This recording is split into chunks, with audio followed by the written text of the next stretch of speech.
Good evening. Welcome to a special edition of Cat Space. I am Cat. This is Buckets and Leon. Good evening, gentlemen. Evening. So tonight's podcast program is once again about the government and what's happening in our home base. Tonight's topic is called the defunding of the education system. Now, we're seeing that the government is or has defunded public schools by 148 million. So the first question will go to Leon.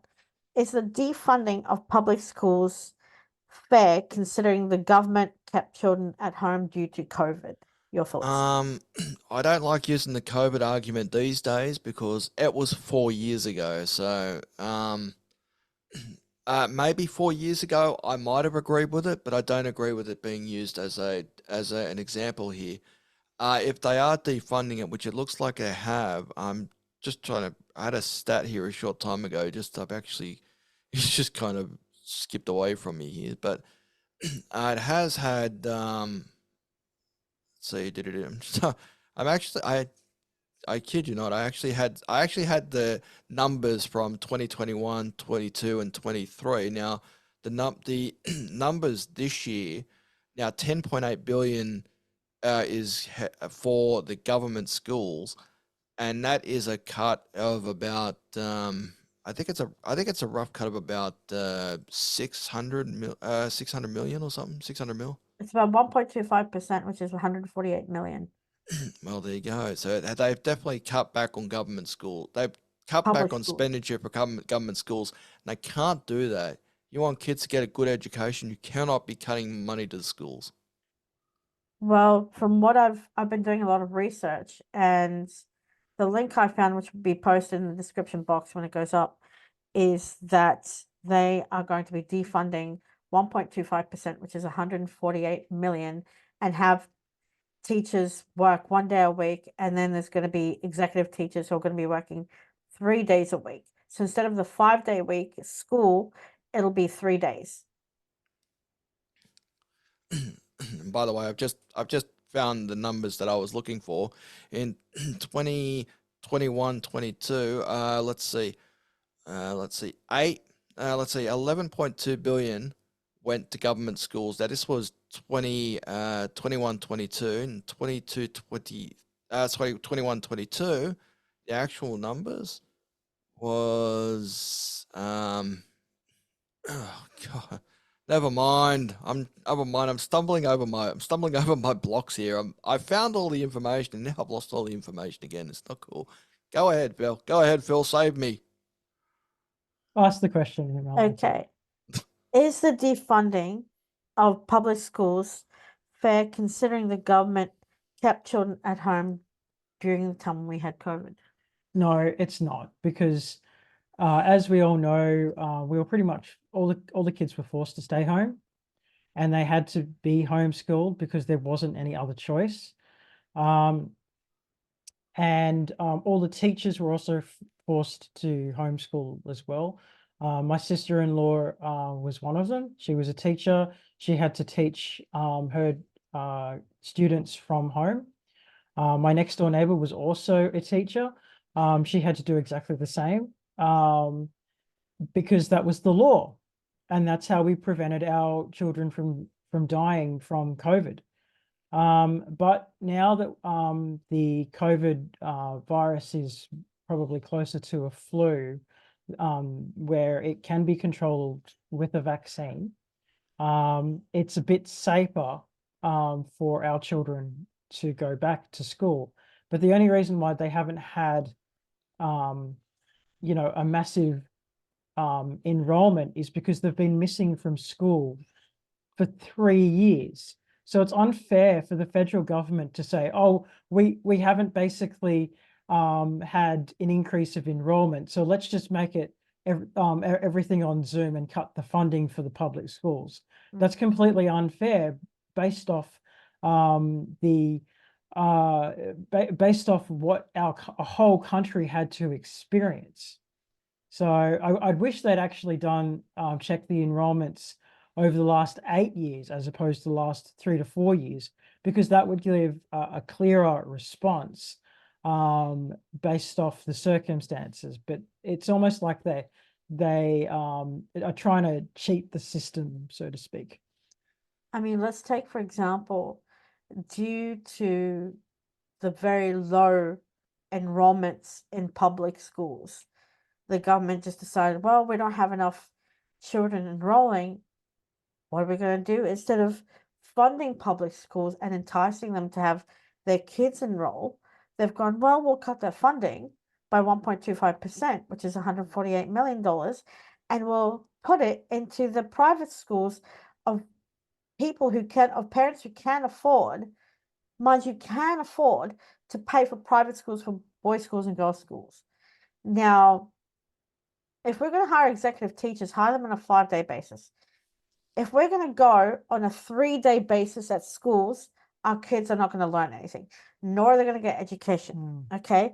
Yes, they can be homeschooled, but teachers will be forced, if it's going to be 5 days, will be forced to do 3 days in class and 2 days on a computer. That sounds very much like a TAFE thing. And unfortunately, it's not right. There was a promise in the election made that they will fund public schooling, but because of the number of low enrollments, they're cutting that funding. And because the teacher strikes as well, like, give our kids the stability to learn something, to be proud of themselves for, working so hard. It's this, I'm sorry, this bothers me. This bothers me because it just, I fear that public schools may close because of it. You see? So this is where I want to get to my second question. Phil, I'll start with you. Why should private schools that charge parents get government funding when public schools are being defunded? Well, the reality is that private schools don't need the extra funding. Why should these private schools like Knox, Holy Cross, St. Joseph's, a lot of the other Catholic schools that actually do charge money, that where the parents pay an arm and a leg to these institutions, why should they get government funding on top of that? It doesn't actually make a lot of sense. These schools can afford to fund themselves quite adequately, and they do. Okay. Have you noticed that a rich Catholic school usually has an orchestra? Do you know why they can afford that? It's because the parents pay extremely high school fees. Okay, that's the reason why they can afford an orchestra. That's the reason why they can afford all those musical instruments. That's the reason why they can afford tuition of said musical instruments, because they've got the money to back them up. So the government really doesn't need to give them an extra $1.8 million per private school. They can quite easily fund themselves. But the ones who actually do need it are the ones that have parents that cannot afford to pay school fees because they're low or middle income earners that can't afford to send their children to school. I had a friend of mine who will remain nameless because it's unfair, but he came from a single parent family, and I went to Holy Cross, which was a Catholic school where my father paid all the school fees because he had to. But then my best friend had to be taken to another school, which was a public school where they didn't pay any fees at all, because he was just way too poor to be able to afford Catholic school fees entirely. Okay. And I wonder if he had gone to school on this year in 2024 instead of back in the 90s, how his mother would have been absolutely screaming at the fact that the government is planning to defund the public schools. Absolutely screaming.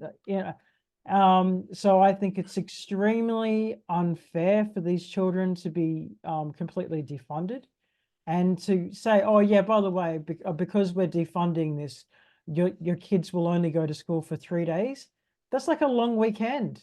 That's nothing. It really is nothing. I think it's a disgrace for the government. And I think, you know what, I think they could probably stop the funding from other things that this country doesn't need. For example, funding the war in Ukraine, and start refunding the schools, because the schools need it the most.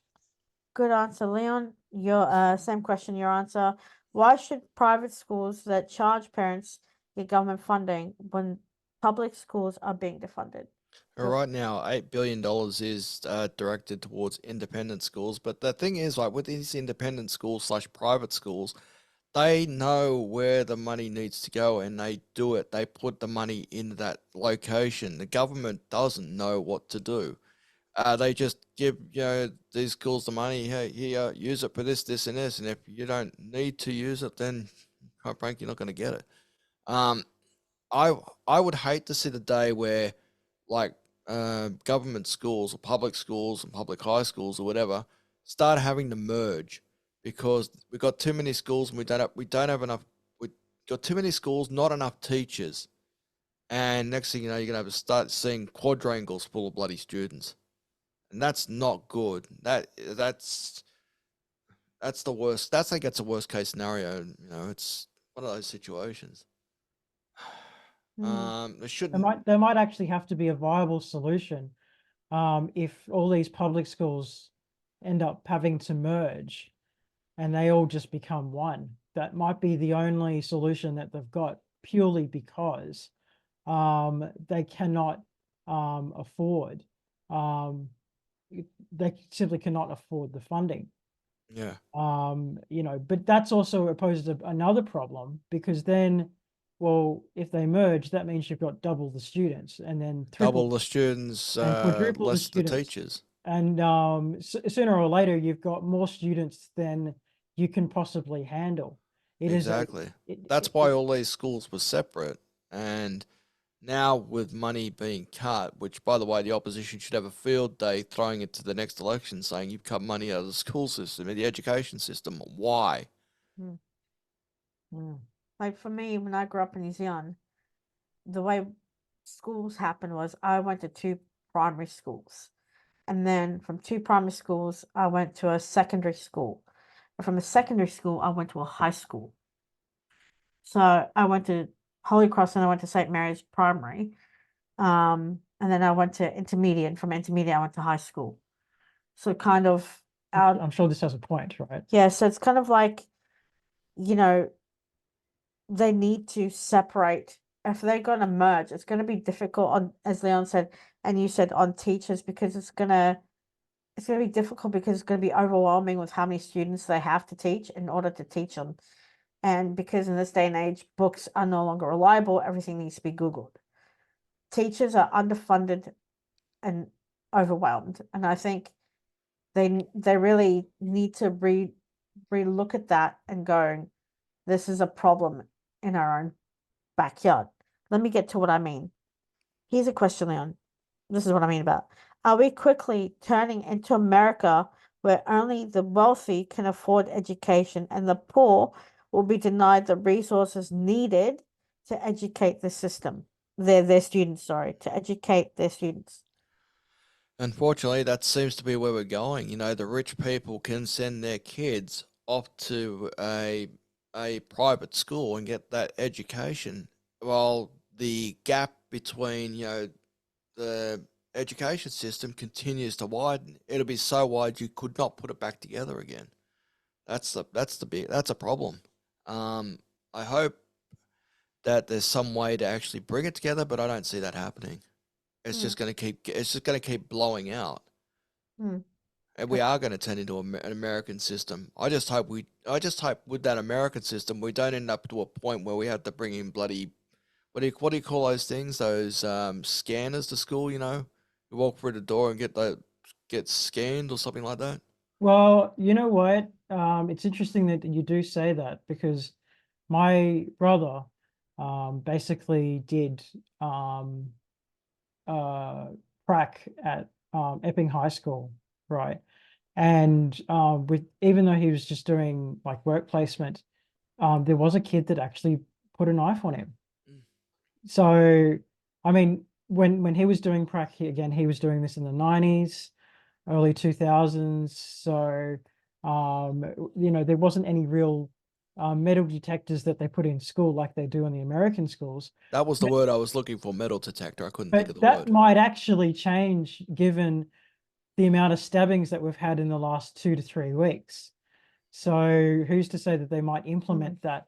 And of course, that has that might actually have another cost on the public schools if the government's willing to pay for it, which the way Which they won't be. which they won't be because They'll be telling the public schools, you pay for it. No, how are we supposed to pay for it when you ain't giving us the money? you know, so it's basically like a breeding ground for criminals if they underfund it. There is so many secondary problems of not funding schools, right? Because then they'll go, oh, okay, well, we can't afford to teach you, so you won't get a proper education.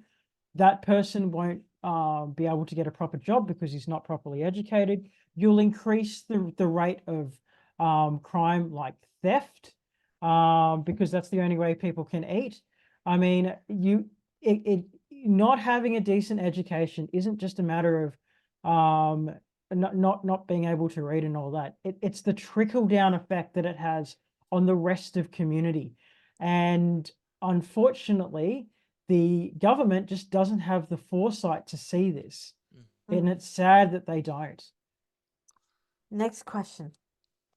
Leon, is online study adequate for high school students and primary school students? Back in 2020, I would have said yes because we were dealing with an unknown issue here. There's something that, to be honest, I don't think has ever happened in my lifetime. And I'm still in disbelief, that my nieces grew up in this era where they couldn't even go to school. And the schools at the time didn't have a mechanism for online schooling. So this kind of scenario, it was unthinkable. It was never thought of. I don't, to be honest, I for the time back in 2020, I do agree with it. I don't agree with it today.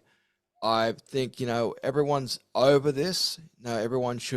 Kids should be allowed to be kids, go to school and make friends with other kids. How are they supposed to make friends with an iPad? Interesting point. Your thoughts? I don't think online education is an adequate form of education purely because of the reasons that Leon has just mentioned. The thing is, school is more than just pens and paper or pencils on paper or chalk on the chalkboard. In fact, we don't even use chalk on the chalkboard anymore. It's all completely different. The schools in a classroom is education of its own, learning social skills, which are extremely important even after you've graduated from school, because you need to learn how to talk to people, interact with people. You need these social skills to do anything, to work in teams, to work as a group, as you would at work or as you would at a party. You need these skills to meet the opposite sex or same-sex people, so you can maybe build a family. These are the natural skills that you need to build as a human being that way outweigh mathematics or science for that matter. Because if you don't have social skills, you will struggle as a person. And you gain these social skills by going to school, by talking to your friends, by playing with them in the playground, by eating lunch together. Okay, this is where you gain these social skills by collecting cards and swapping them, by talking about Pokemon or talking about the soccer or talking about the football. These are your social skills that you are currently building, which is building extra lines in your brain, extra bridges in your brain to go, okay, this is what I can talk about to make friends and to make connections. So doing Zoom conversation education, you'll probably do okay in it. No one's saying you're going to do horribly, but it's much better being in a classroom with other minds just like your own. Mm, interesting thought. Okay, I think for me, short story is I agree with both of you. Online learning is difficult. You don't make friends that easily. And basically, say if you're not at school and you're sick, and teacher says, "Well, here's the web link to catch up on what happened today and what was spoken about." Imagine having an assignment or having homework and having to watch everything online and then write it down as you're watching. I mean, this day and age, as you both have said, kids need to be kids and they need to go to school and make friends. But the thing is, right, if kids are going to school in this day and age, they don't get homework. I know my nephews don't. They don't get any homework. And I think back in the day, we had homework. We had assignments. We had, diagrams to do. And it's weird how kids of this age, and I'm talking about little kids, I'm talking about high school as well, who don't have homework to do. What are parent teacher evenings for if it's all online? You can't have a one-on-one parent teacher evening if it's through webcam. What's a parent going to understand from a teacher if it's not via face value, it's via a computer? Yeah, and you only get one side of the story, not Exactly. both sides. Exactly. And then you also got to fit in with things like, well, if the child has to see, or the parent really has to see, like 12 teachers, for example, for different subjects, okay, you'll have to book in a time to actually see that that teacher, as opposed to going to a student parent interview night where you see all of them in one go. Mm. It has its flaws, unfortunately. I and what the other thing I had about online education is, how hard is it to just ask a simple question? Part of the educational process is you need to ask questions in order to learn. But if you can't ask a question because of technology reasons, okay, you're not learning.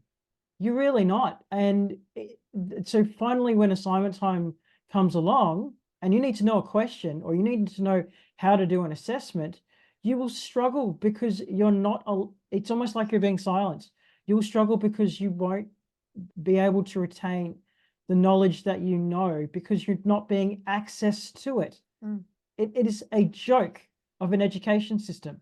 How they call it education, actually, how they even put it in the same category as education is beyond me, because it just seems that we've just swapped this, good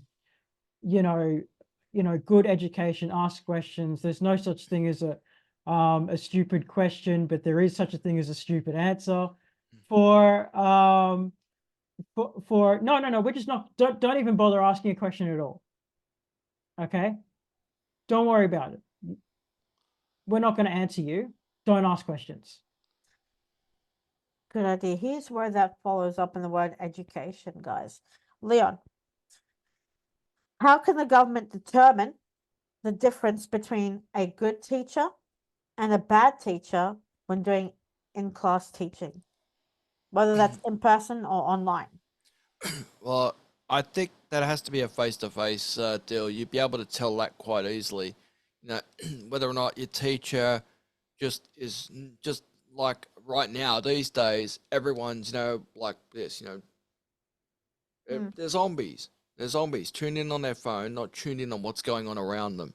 That's how you tell which one's a good teacher and a bad teacher. A good teacher is a teacher that's actually looking around, even though they'll be bored out of their mind. That's fine. That's unfortunate, but that's the way the teachers work. But if the teacher is watching all the kids, trying to do their answers, and if the kid needs to stick their hand up and ask a question, you can go to them and ask them, and you can ask the kid, what's wrong? The problem, is there a problem?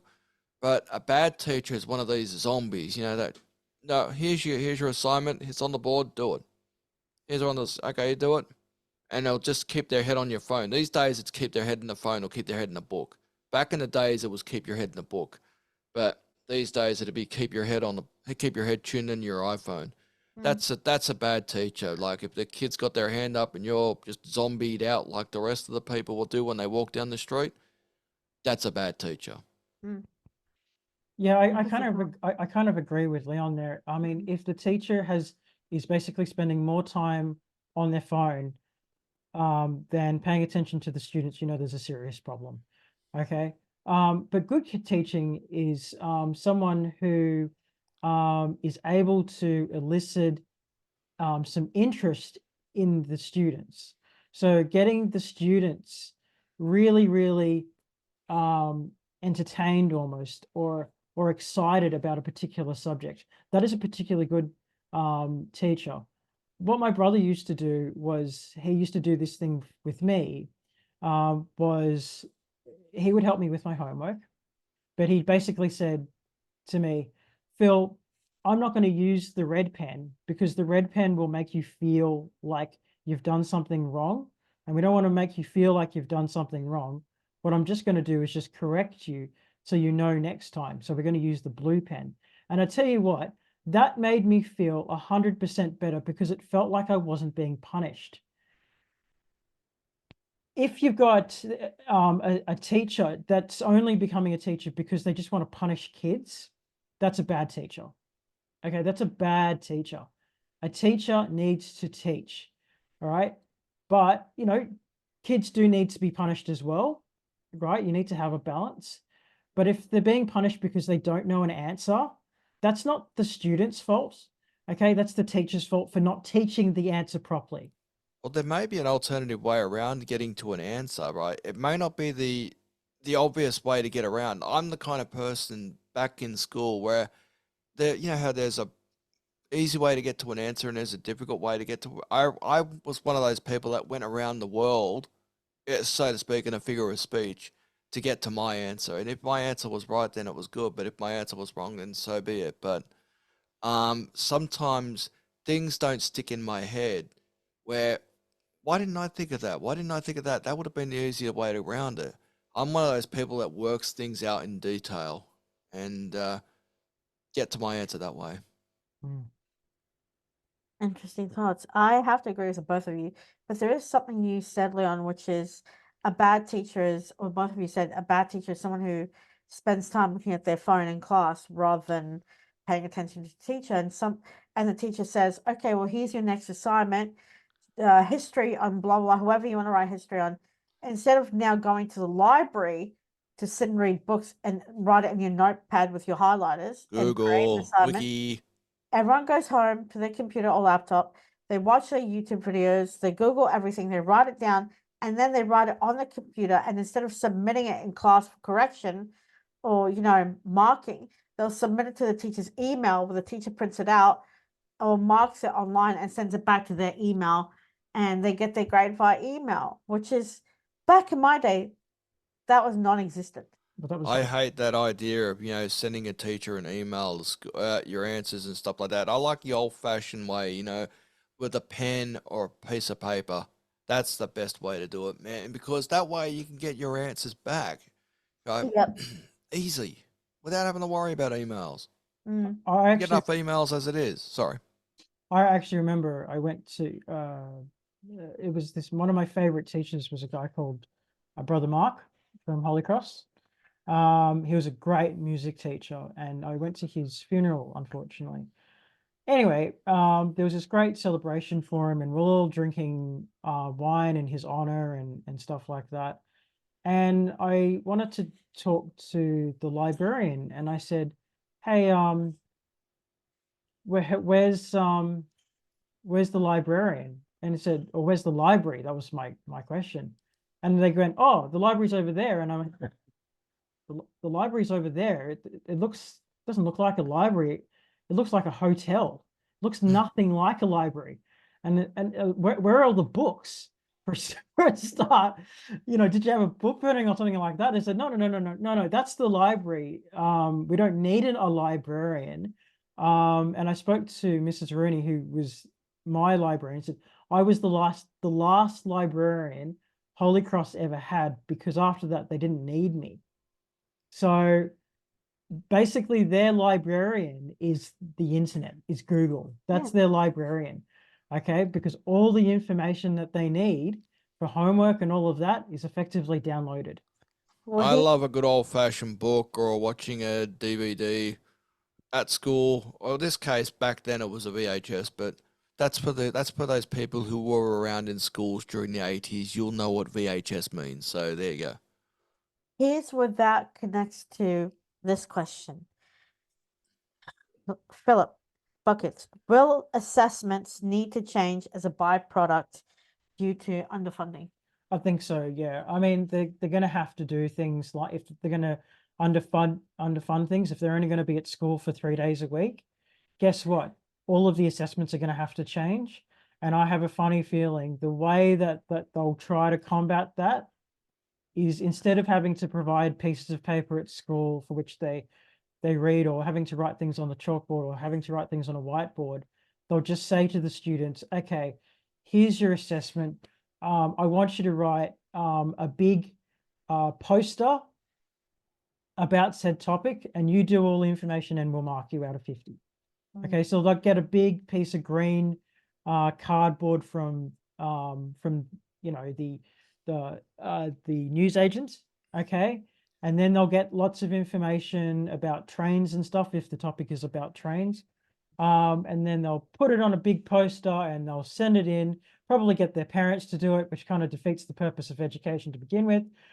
And then they'll send it in, they'll mark it and go, oh, that's great, and put it on the wall until they'll have to do another poster, or that gets them to learn, if the parents don't do it for them. That's what I think they're going to have to do if they're only suggesting 3 days work. Here's where I disagree with you. If it's only 3 days a week work, right? 3 days a week school. There's no more such thing as green cardboard. There's no more felt pens and highlighters and glue and whatnot. All this stuff you're saying, which is well and good, is now go on Google, create this somehow, whether you do it by Canva or MS Word or PowerPoint. That's their diagram. That's their exam. And they look at it and go, okay, tick, tick, tick, tick, that's correct. Tick, tick, tick, that's correct. Tick, tick, tick, that's correct. 100% pass. And then everyone gets 100% all the time. So there won't be a, oh yeah, 20 out of 50, because it's all going to have exactly the same format, right? So they can only just give them 50, because they're going to have all the assignments are going to be 100% the same. I mean, imagine saying to a kid, okay, here's where you can do a project. We're talking presidents. Do a project on your favorite president in the whole world. You're going to have 100% of the classroom doing a project on Donald Trump. And then, Not bloody likely. I'd imagine they'd be doing something on Barack Obama or something. Yeah, I know. Why wouldn't you like Donald Trump? What's wrong with him? I mean, mine would be on Jimmy Carter. Anyway, Leon, same question, your answer. Will assessments need to change as a byproduct due to underfunding? Assessments definitely you're going to have to change. I agree with Bill because there's always a different themes, so to speak, or different assessment ideas. You know, there's always going to be someone with a different idea. It'll have to change, but I think this is a little bit of a random thought. If you want to do like an extracurricular class or something along those lines, something like that, which helps you get educated in a government school, then what about a different kind of funding? Fund it's not, the government schools like a government, right? But maybe bring a little bit of that independent stuff into a government school, which might help some of those students that may be falling behind. I know for a fact in primary school and also in high school, I did fall behind, and that's when I found out that I did have a learning disability, because I was always falling behind. I managed to barely keep up with people, but I was borderline, and that's why I don't understand things like you guys, say you guys would. I figure it out in my own head how it's just completely different. But assessments definitely change as the years go on. But I don't like the idea of here's your assessment. Here, type it up on a computer or something like that. But also back in the day, we didn't have, well, my day anyway, we didn't have the likes of an Officeworks because you can buy cardboard, you can buy books, buy pens, and all that sort of stuff specifically there. That's what it's there for. But unfortunately, it started in 1994, the year I left school. So, Interesting. Lastly, here we go. Buckets. With underfunding, will public schools have to shut their doors for good and be privatized? Unfortunately, and I really hate our government for doing this, and I think that's their plan, to be honest. The answer is yes. They will, because they're in a shitload of debt in the moment, excuse the language, but it's 100% true. I reckon our nasty government will consider privatizing public schools for someone else to take over. And I think they're already doing that by going, we're just going to underfund these schools to the point where they can't even run themselves. And the principals or the body corporates will literally have to get to a point where it goes, right, we don't have the funds to fund these students. We will close our doors. We'll sell them to on the private market. And that's the only way we can get these kids to graduate. Mm. I think it's heading that way. I don't like the idea of it. I hate the idea of it. I hate the idea that our government is even planning to do that. But I think it's probably going to happen. Mm. Interesting. Leon, with underfunding, will public schools have to shut their doors for good and be privatized? I hate to say it, but I'm 100% with Phil on this because like I don't want it to happen, but you know it's going to happen. It's gonna have to happen sooner or later. I wouldn't. I would hate to see that happen. But where there's chaos, there is opportunity. Now, with the underfunding that's going on, what if, say, a school was to go private and all of a sudden that school that's struggling is now that school that's advancing? What do you mean? Please clarify. Well, say a school with a whole bunch of kids in it, right? It's a public school, right? It's with a whole bunch of kids that are struggling, they're not keeping up, right? They're all failing their subjects and stuff like that. And the government doesn't want to help this school anymore. And then a private firm takes over. And obviously they're gonna have to charge parents and their kids and stuff like that. But start it up low, like start it up small, and then you'll see the results. You should see results start to change for this particular school and these particular students. So these students that were struggling before and now students that are advancing. This is the one thing about the government's not knowing what to do with their schools. They need to find, teachers that can be, that they are advanced, and they need to have a mix, teachers that aren't advanced and teachers that are. And that's how you find a proper balance for these schools. But I don't want to see, schools having to shut. But you just get the feeling, I just have this awful feeling that certain schools are going to have to, because A, not enough students are going to this school, or B, not enough teachers are being hired. So in that case, why aren't we hiring new teachers? Valid point. Your last thoughts? My last thoughts, I'm not voting in the Labor government.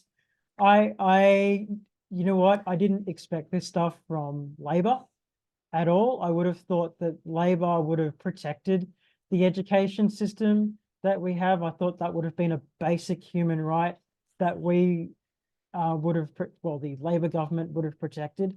Never in my wildest dreams would I thought that Labor would have completely abandoned the education system in this country. And to be honest, I'm sickened, and I feel somewhat betrayed as well that Labor could do this to our country, that any Australian government could do this to our country.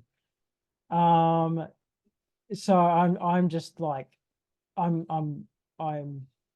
there's a lot of things I'd like to say right now, which would probably get us demonetized. Not that it would matter anyway, because we don't make any money anyway. But how un-Australian it is that our government has completely given up on our public education system. That's what I'd like to say. How un-Australian, you know, American maybe, but not un-Australian. Fair enough. Interesting thought. Well, thank you so much, gentlemen, for joining me tonight. With me in my corner is Buckets and Leon. Thank you, gentlemen, for joining me. I like that word, with me in my corner, is like you're having a boxing match or something. And in the red corner is the guy with the red jumper with the UTS logo on it. Which is properly funded, by the way. Please don't forget to subscribe to our channel. Thank you to the newest of new subscribers, current subscribers and viewers. Please don't forget to subscribe. Click the bell because that allows us to get more content out to you for you guys to watch and listen to. And don't forget to leave some comments. Let us know about your thoughts and feelings about this matter. And invite your friends to subscribe as well. Thank you to everybody in Australia and overseas. Please stay safe, stay warm, out of the rain, out of the storms. God bless each and every one of you. And please don't forget to subscribe. Until next week, peace out. Bye. Good night, everybody.